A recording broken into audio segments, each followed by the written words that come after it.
कोल्हापूर महापालिकेच्या आरोग्य घनकचरा व्यवस्थापन विभागामार्फत दरवर्षीप्रमाणे यावर्षीही मान्सूनपूर्व नाले सफाई आणि चॅनल सफाई मोहिमेला सुरुवात करण्यात आली आहे। शहरातील पावसाळ्यातील पाणी निचरा सुरळीत व्हावा या उद्देशाने ही मोहीम राबवण्यात येत आहे। पावसाळ्यातील पुराचे पाणी घरात आणि वस्तीमध्ये शिरू नये, या पाण्यासह घन कचरा आणि प्लास्टिक कचऱ्याचा निचरा व्हावा यासाठी कोल्हापूर महापालिकेच्या आरोग्य घनकचरा व्यवस्थापन विभागाच्या वतीने दरवर्षी मान्सूनपूर्व नाले सफाई आणि चॅनल सफाईची मोहीम राबवण्यात येते।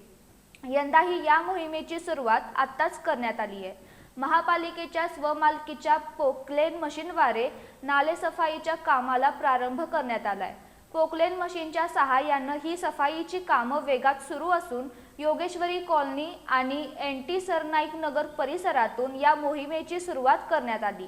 मनुष्यबळाच्या माध्यमातून चॅनल सफाईचं कामही हाती घेण्यात आलं असून यासाठी 40 कर्मचाऱ्यांचं स्वतंत्र पथक कार्यरत आहे।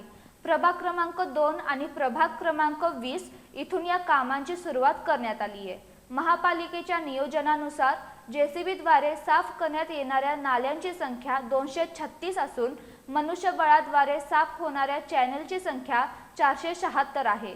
तसंच शहरातील 5 मोठ्या नाल्यांचीही विशेष सफाई केली जाणार आहे। ही नाले आणि चॅनल सफाईची सर्व कामं 31 मे 2026 पर्यंत पूर्ण करण्याचं उद्दिष्ट महापालिकेनं निश्चित केले।